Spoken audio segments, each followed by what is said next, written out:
Good afternoon, everybody, and a very warm welcome to you all. Thank you very much for taking the time today to join us for this VIP online event. My name is Salah Said, and I'm the Chief Executive of the Disasters Emergency Committee, the DEC. So the aim for today is to give you, some of our most important stakeholders and DEC friends, a real insight into the emergency response by DEC member charities to the Pakistan floods response. And a chance to hear and, of course, ask some questions, some of our expert aid workers, on what has been achieved to date with the funds raised by the DEC appeal.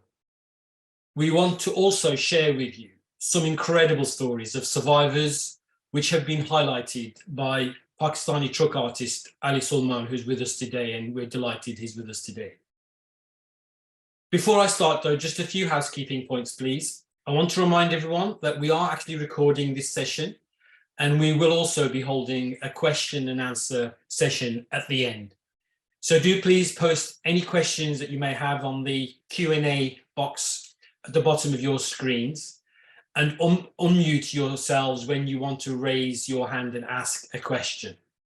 As I said, there'll be an opportunity to ask directly questions to myself and to our panelists at the end of the session. So most of you will already know the DEC well, I'm sure.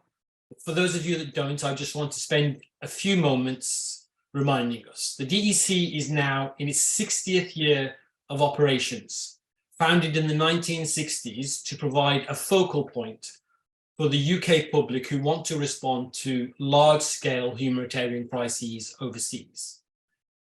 Since we were established, we have launched 77 national appeals, raising over £2 billion to fund vital humanitarian worldwide. Quite an achievement, I'm sure you'll agree, and all thanks to the generosity of so many people. In times of crisis, people in life and death situations need our help, and the DEC's mission is there to save, protect, and help rebuild lives through effective and efficient humanitarian response. The DEC does this by bringing together the 15 leading humanitarian UK aid charities to raise funds quickly and efficiently, and to work together in spending those funds. We call those charities our member charities.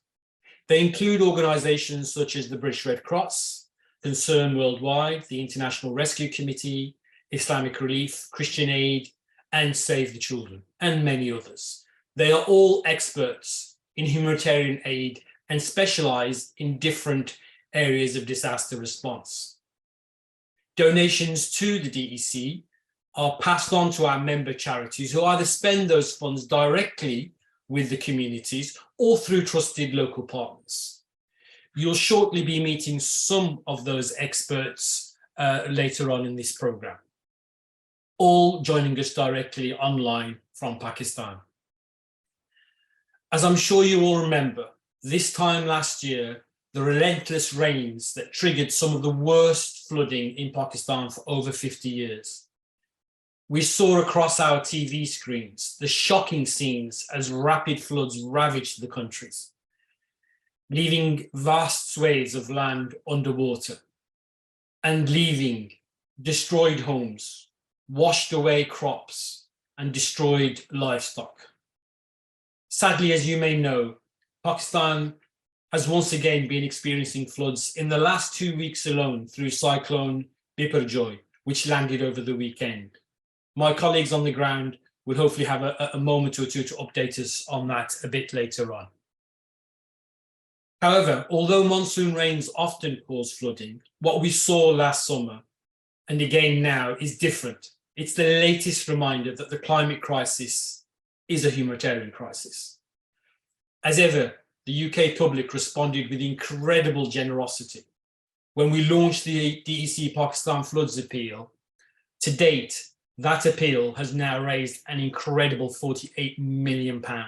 And again, just a testimony to the generous support of the public and so many kind-hearted people, from the schools to workplaces, cricketers and sports people, comedians, and many, many others across the United Kingdom came together to raise money and to help get life-saving assistance to some 33 million people who were affected by the floods in Pakistan. We're, of course, incredibly grateful to everyone for this support, but also especially to you today for joining us today, but also for the support that you've given us in helping raise some of those funds. Your support has been a significant contribution to helping us galvanize that support to so many others. Over the past 9 months, DEC charities have been using those very donations to help hundreds of thousands of people recover, providing things like emergency shelter, clean water, food, healthcare, cash payments, and much more. And I was fortunate enough last December to visit Pakistan and Sindh in particular, the worst affected region, to see for myself the work on the ground and how that's making a real difference. DEC charities have also been helping at-risk communities build resilience to future climate disasters through projects such as teaching new farming techniques, tree planting, swimming lessons, and helping with flood-resistant house building. I'm sure you'll agree all these are important in helping those communities be more resilient to future floods. We have also published a report on the response, including detailed figures of the aid that has been delivered to date for each sector. You can find a copy of this report on our website, so please do spend a little moment to try to find that. We're also happy to send you a copy at the end of this session. As I mentioned earlier, there will be a question and answer session at the end, so we look forward to having to answering any questions that you may have. And just a reminder to please pop your questions on the Q&A or just raise your hands at the end and we'll be very, very happy to respond to those. So let me first introduce you to Shabnam Baloch, Country Director for International Rescue Committee, IRC, in Pakistan. Shabnam will give us an insight into the situation in the country a year on from the floods and what the priorities of the response have been and what major challenges still, unfortunately, lie ahead. Shabnam, over to you. Thank you. Thank you so much, Saleh. And good evening, everyone. Good morning, wherever you are. I mean, most of you are in UK. It's truly an honor to speak to you, all of you today. As Saleh mentioned, that it's almost a year since the devastating floods hit Pakistan last year around the same time. Unfortunately, hundreds of thousands of people are still enduring the aftermath of last year's flooding, struggling to recover from the immense damage caused by last year's floods. Countless homes and livelihoods were destroyed, and approximately 4 million acres of agriculture land was lost, and extensive submergence of the large areas have resulted in the food insecurity at the moment in Pakistan. As you all know that we have been saying it again and again during the last year as well, that estimated 33 million people affected, which has also resulted in additional 9 million people who have been pushed in poverty directly in the result of these floods. So the statistics are really bad.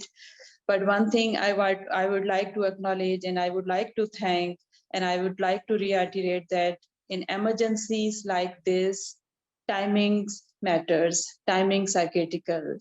So the funding from DEC, I think DEC was among the first few agencies whose support was on ground, and with those support, we were able to provide assistance to our clients. The timing and the flexibility of the funding.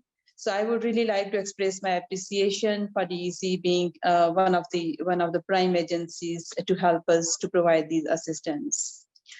Given the extensive scale of the disaster and the subsequent damage to infrastructure, which included broken roads, bridges, and the critical infrastructure regarding health, education, water, it was close to impossible for these communities to access all these critical assistance if the assistance from us was not provided in time. Based our needs, which were assessed on ground, the prime needs of these communities were food, shelter, clean water, sanitation, and access to psychosocial support, because most of them were in trauma. They lost their homes, their lives, and their livelihoods.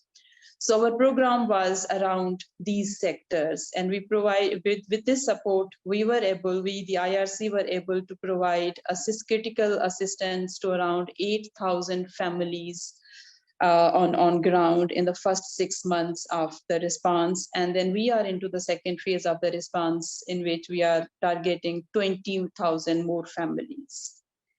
I would also love to walk through the incredible story of hope and resilience of Lakshmi, who was one of our clients and who was supported with the generous support from DEC. Lakshmi is a 35-year-old woman. She is from Sindh. She has 7 children, and her husband is a farmer. During the floods last year, Lakshmi's home, lanes, and crops, they were all destroyed. Her animals were destroyed. The Lakshmi and her family, they had to leave their home, and they have to live on the roadside for many days. And then later on, they have to move to the government hospital, which was evacuated to support the temporary shelter for the flood affected communities. After around 1.5 months, when Lakshmi and her family, they moved back to the place where once their home was, they were shocked to see there was nothing left. There were just some remaining items which were buried in the mud. It was such a shocking scene, and Lakshmi and her family were on the mercy of the people who are there to support them in this situation. IRC, with their local partners, they were able to support Lakshmi and her family with immediate emergency cash supports, which was flexible. So they were able to buy some clothes, their shoes, and some of the items for their home. IRC and the local partners, we were also able to restore the water and sanitation schemes, and some other the household items, they were also provided to them so that they are able to restart and rebuild their lives. We also restored some water, as I mentioned, the solar pumped, hand pumps and water schemes, so that Lakshmi do not have to walk at least 1 kilometer away to fetch clean water and have access to water on her doorstep. So Lakshmi's story is just one of the story of the 8,000 families which we were able to support through this generous a generous amount of support provided through DEC by all of you. I will end here with this incredible story of Lakshmi, and I will thank all of you again that this timely and flexible support made this possible and made Lakshmi and her family to rebuild their life again. So I will end here. Thank you so much. Thank you, Shabnam, and huge thanks, obviously, to all your colleagues in the International Rescue Committee for all the amazing work, and also for sharing with us that wonderful story around Lakshmi and the help that she's been able to receive. We are shortly going to hear from Ali Salman Anchan, a Pakistani truck artist from Sindh and founder of Pool Party, a social cultural art initiative, who has been collaborating with the DEC to highlight some of the survivors' stories. And he has visited some of those communities that DEC funds have been supporting. Before I introduce Ali, let's see a short film about the truck painting.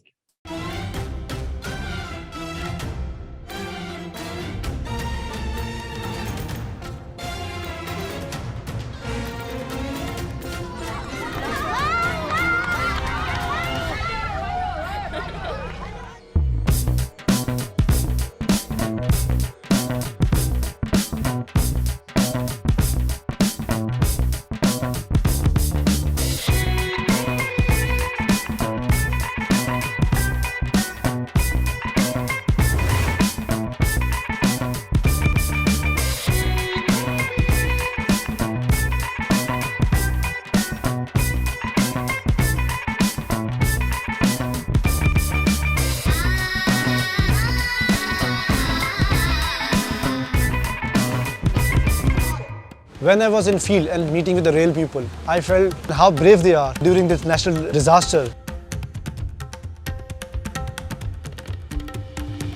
हाँ, मैंने मुख्तलिफ लोगों की तस्वीर देखी है, तो ये अगर ऐसी जगह मेरी तस्वीर होगी तो मैं तो उससे ज़्यादा खुश होऊंगा।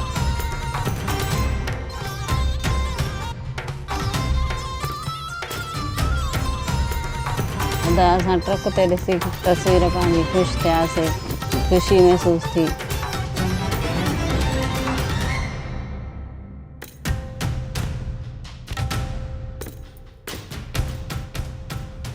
We put our identities, stories, faith and culture into this truck. Whenever it goes, bring joy to the people.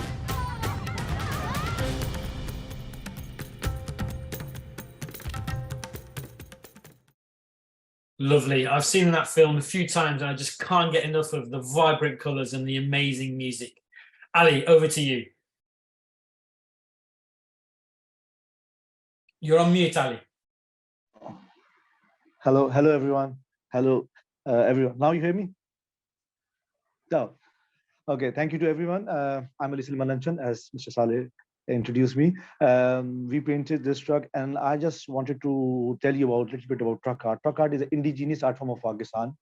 And I always said two things connect Pakistan because we have a lot of regional language, 50 plus languages we speak in between in Pakistan, and truck art. The truck art travel here to there, south to east, east to west, and we celebrate this art form. This is a true identity of Pakistan, you can say that.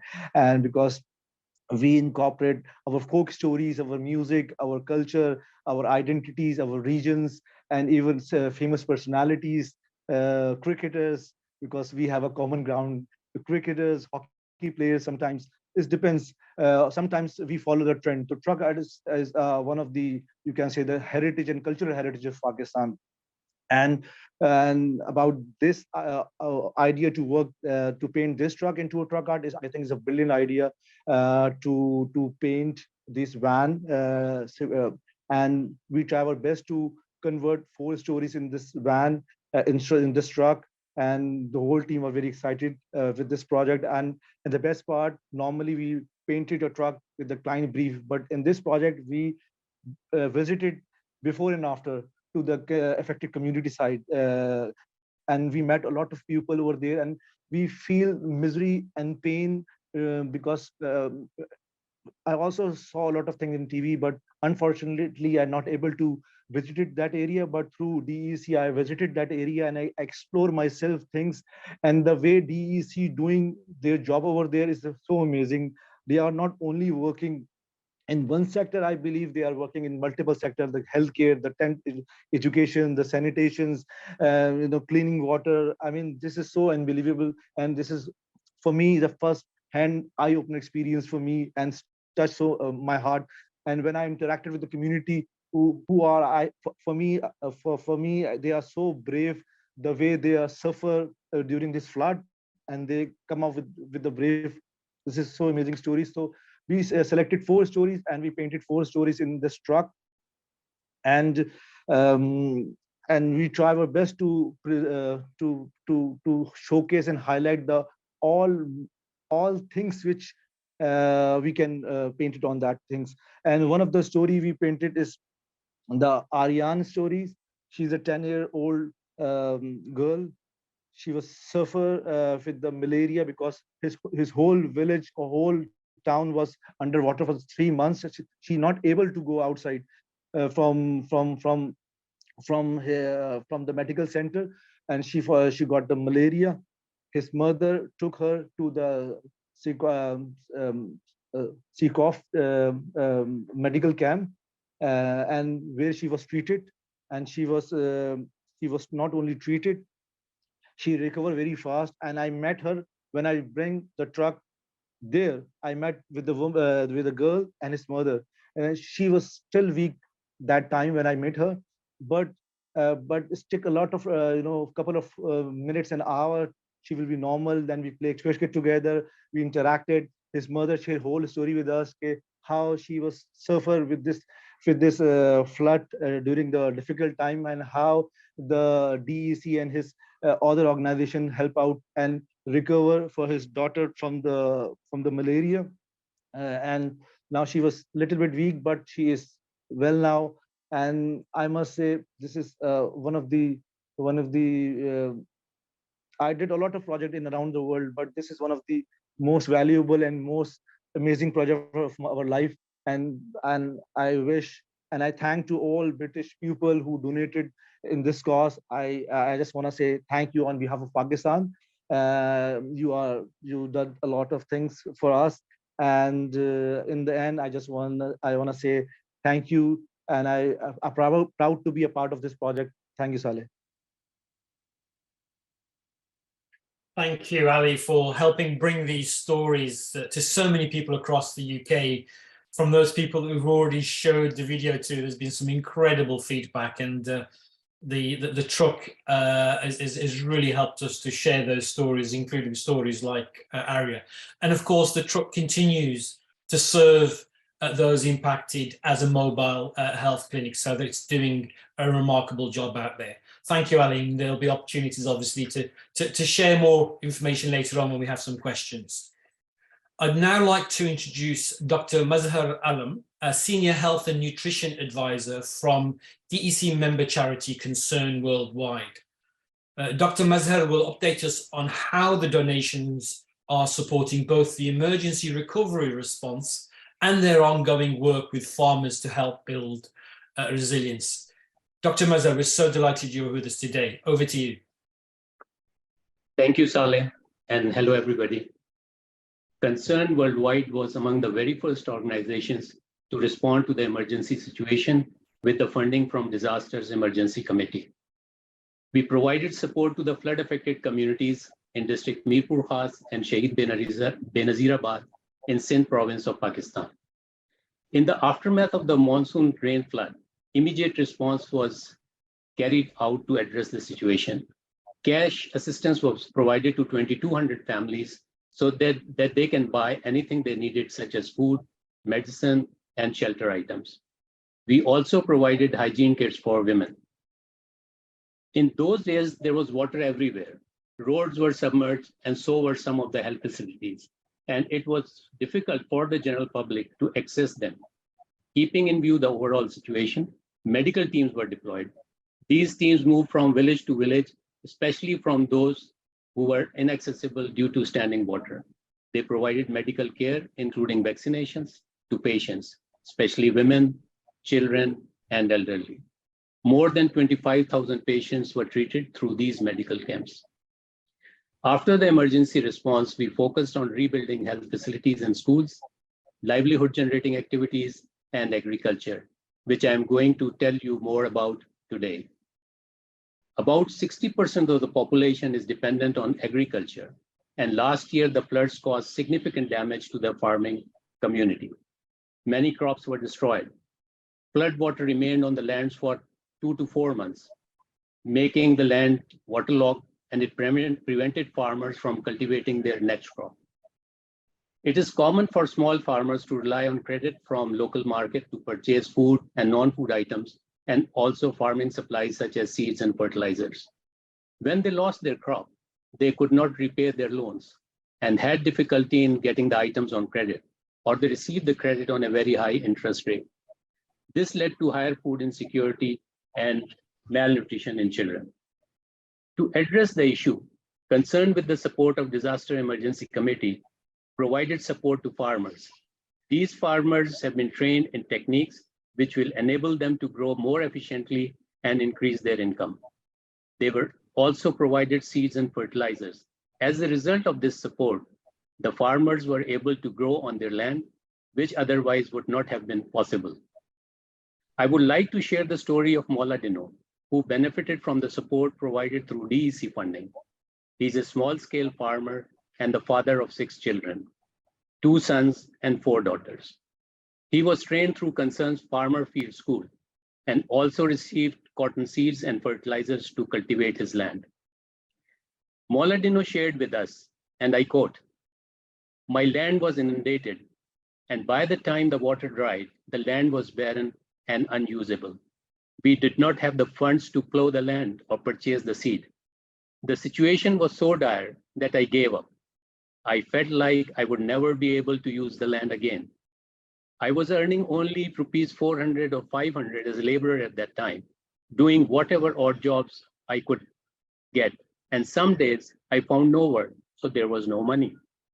The land was there, but without any use or benefit for us. We had no money to feed ourselves, so we could not think about cultivating our land. Unquote. Mola Dino told us that he was so grateful to organizations like Concern, who came at such a difficult time. He said that they brought seeds and fertilizers, and they set up a farmer school for men and women so we could learn about better techniques and have a bountiful harvest. They taught us so much. They supported us when we could not stand on our own. Through DEC funding, Concern was able to reach hundreds of small-scale farmers like Mola Dino. At the end, on behalf of Concern Worldwide and the communities we work with, I would like to thank all of you for listening and all the DEC supporters for the timely support provided to the flood-affected population of Pakistan. Thank you very much. Thank you so much, Dr. Mazhar, and thank you for sharing with us those brilliant work, and of course the story of Mola Dino, and helping Mola Dino and others build resilience. There'll be an opportunity for you to ask questions directly to Dr. Mazhar towards the end of the session, so do pop your questions in the Q&A at the bottom, or raise your hand towards the end of the session. I'm now delighted to introduce you to our next speaker, Rabia Raouf, who's a specialist in disaster preparedness from Save the Children in Pakistan. Rabia will explain how they are preparing communities for future climate-related challenges and how they're helping getting children back into school. Rabia, thank you for being with us. Over to you. Thank you, Saleh. And first of all, I would like to thank all of you for your generous support, which has helped us in providing life-saving support to flood-affected communities in Pakistan, where we provided cash assistance, food, health support, primary health care and nutrition support, as well as bringing the out-of children back to school, providing them with mental and psychosocial support. In terms of preparing the communities, normally we work directly with the communities, specifically women, children, and men, where we give them awareness sessions regarding what are the changing climate patterns, like erratic monsoon rains, extended dry periods, high heat and high temperature, and how they're affecting their lives and livelihoods.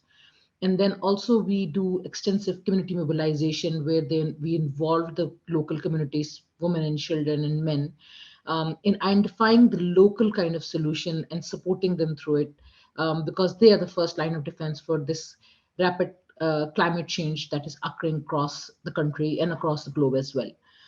So like, what are the safe places within their communities or nearby their communities? What are the safe evacuation routes? How they can protect their livestock, how they can protect their agricultural productivity, and so on and so forth.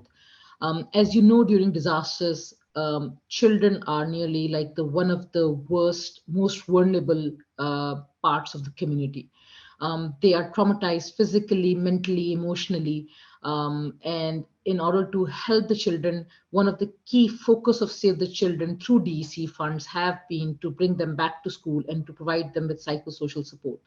So in this regard, through DEC funds, what we have done and we are continuing to do is we have very skilled staff on board in terms of psychologists and other trained staff, where we establish this child-friendly spaces within the community, and children come to these spaces where they're helped by these psychologists and trained workers through play and activity support to come out of this trauma of disasters and flood and displacement. We also work with their mothers and fathers or other caregivers to be able to identify what are the signs of emotional trauma and what they can do to help and support their children or other people within the community to come out of this traumatic situation. Secondly, what we have done is that we have established these temporary learning spaces in or near the government schools, and then we provided trained teachers which supported the government teachers to restart the schools.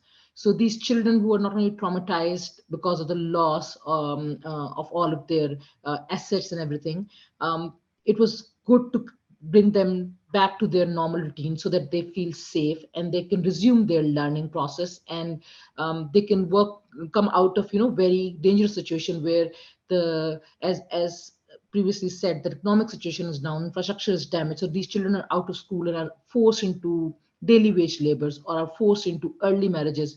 So in order to bring them back from those bad situations and bring them back to school so that they can rejoin their learning and the gap in their academics is reduced and they can go back to working on their dreams. One of the such stories we would like to share with you is of Arsalan, who dreams to become a police officer. And he was out of school during these floods because of the school damage and because of loss of his learning materials and everything. And we were able to bring him back to school, provide him with learning materials, and now he dreams back to become a police officer. When a short film, if it can be shown to you now that how he's coming back to life and coming out of that traumatic situation as well.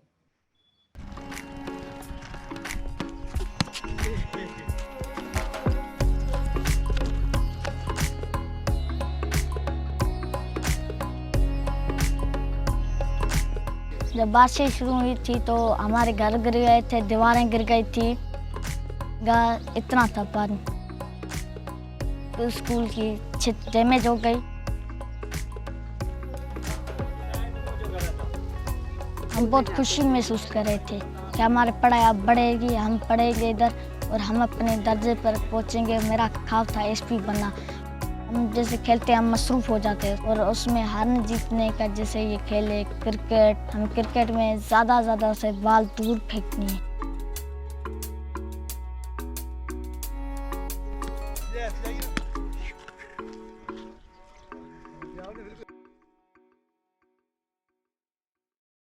Are an amazing story, and of course what an amazing and brilliant young man Arslan is, and I hope his dreams of becoming a police officer and of course a wonderful cricketer do come true. So thank you for sharing those stories.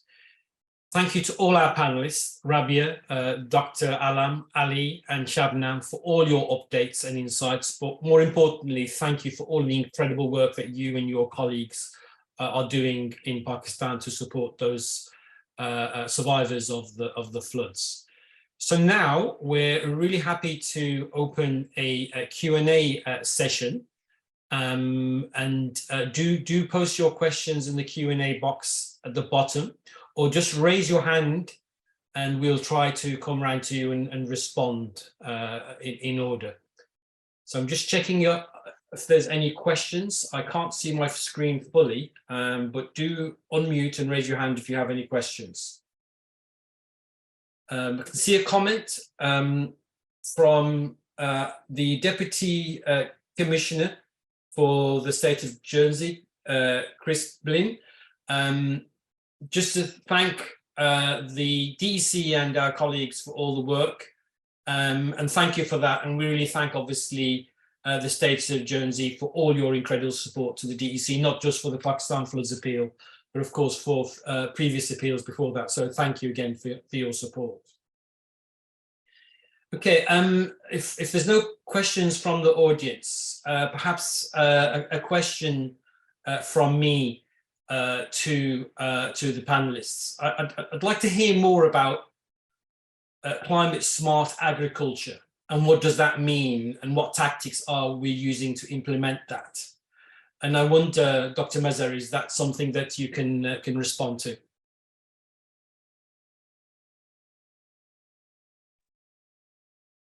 Yeah, sure. Smart agriculture is basically an approach to help the people who manage agriculture systems to respond effectively to disasters or to climate change. This approach basically depends, or objective, there is 3 objectives. One is sustainability, one is increased production, and there's increased income. So what we do is basically train the farmers. For example, if there's a water scarcity in one area, we will tell the farmers how to, manage that water scarcity, which crops to sow there, how to keep their land moisturized for a longer period of time. So these are the activities like, to train the farmers to bring up their, to make them more resilient through agriculture. Thank you, Mazhar. That's really, really helpful. And I just also wanted to know more about solarization. Obviously, with Pakistan being a wonderfully sunny country, how is solarization being used, and what do you do about this? And I wonder, Shabnam, is this something perhaps you can share with us in terms of what Save the Children is doing? Sorry, what IRC is doing around this? Yeah, thank you so much, Saleh. So solarization is something which is integrated in all the support we provide to the communities, because these communities are from the rural areas where the power outages were already there even before the floods. So the 8,000 families I was talking about, which we supported through DEC, all the families were provided the solar lamps and solar panels for their households or wherever they were living.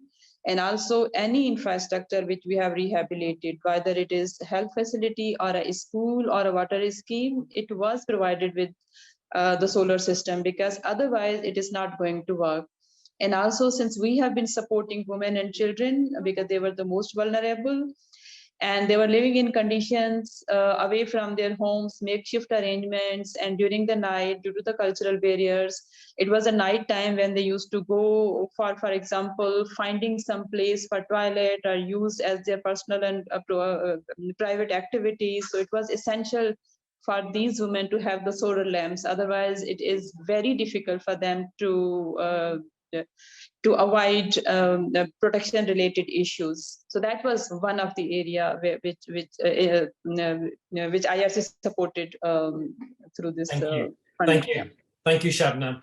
And just a comment from Kevin Lawless from the Isle of Man. The Isle of Man have been a fantastic supporter to this appeal and many previous appeals. So thank you, Kevin, for participating today. And he just wanted to pass on his thanks to the DEC and their partners for the excellent work that's being carried out. And we just say in return, Kevin, thank you again for your support and for being with us today. I know you have to dip out. Okay, so I have one more question, or a couple more. And this is perhaps to you, Rabia. How long will the children be in the tent schools? And when are these children likely to be in proper classrooms again? And Dr. Mazhar, I'll come back to you as soon as possible.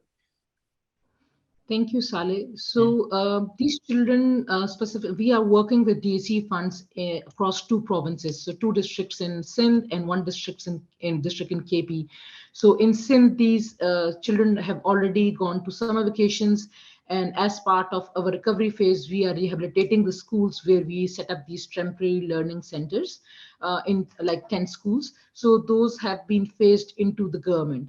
And after the summer vacations, when the children come back, so the schools would be rehabilitated and good to go for them to rejoin their classes properly in a school building.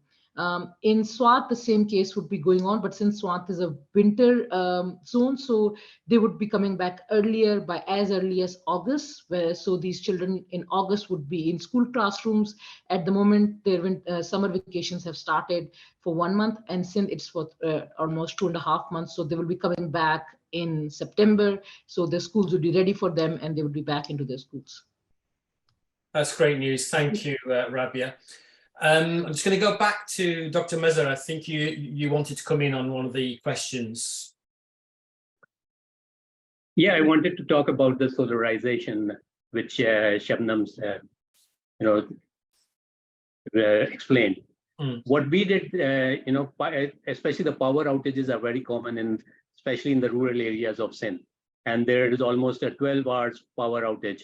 And to work with this, without power for the health facilities and schools is very, very, difficult, especially in the health facilities where the equipments, they, need the electricity to run, and there is no backup support like generators in these health facilities. So what we did, we converted these health facilities and some of the schools on solar energy. We solarized the system. So now that's, the power is available 24 hours to them. So there is no interruption of work. This has led to increase in number of patients at the hospitals, increase in number of students in the school, now a decrease in number of absenteeism. So there are many, positive things coming out of the solarization of health facilities in schools. Thank you. Thank you, Dr. Mazhar, for that. Okay, just one final question then from me, and it's to you, Ali, and thanks again for the amazing job that you've done on the truck. But what will actually happen to the aid truck now? Basically, this is the medical mobile clinic, and they are helping who cannot afford their medicines and medical facilities. And the best part now is painted, and this will be, because we came back to Karachi, but truck or van is still there in the affected areas.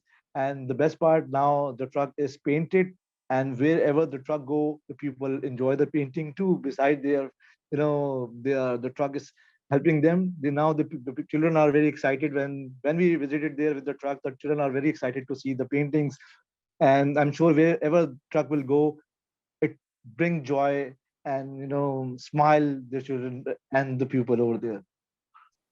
Thank you so much, Ali, and thank you to all our panelists. And sadly, that's all we have time for today. I just want to say a huge thank you again to Ali, to Dr. Mazhar, to Rabia, to Shabnam, and of course, all your colleagues for the amazing work that you're doing in Pakistan to help those people impacted by the floods. And as you've heard today, DEC charities are helping save lives in the aftermath of the disaster, and are helping now families to build back better as they face a future with climate change and with climate disasters. We could not do the work that we do without your support. So a huge thank you to everyone, of course, for your support to this appeal and previous appeals, and for being here today with us. We really value your incredible support and your interest. And I hope that this event has given you some assurance in terms of how your donations and how your support is helping the invaluable work and supporting those communities that have been devastated by those historic floods last year. So if you have any further questions, do get in touch with us or with your contact at DEC. We'll be very happy to respond to any questions or for any requests for any information. We will be sending out some information at the end of this event, including some of those videos that you saw. So I'd be really, really grateful if you can please share those with whoever you think you can share them, whether with your organization, with your colleagues, with your friends, with your family. We do really want to get these videos and those stories out far and wide, just to ensure that people that have contributed and have supported the appeal see how their funds and their support is making a difference. Thank you again for your invaluable support, and I do look forward to catching up with you in the near future. Thank you again, and that ends the session.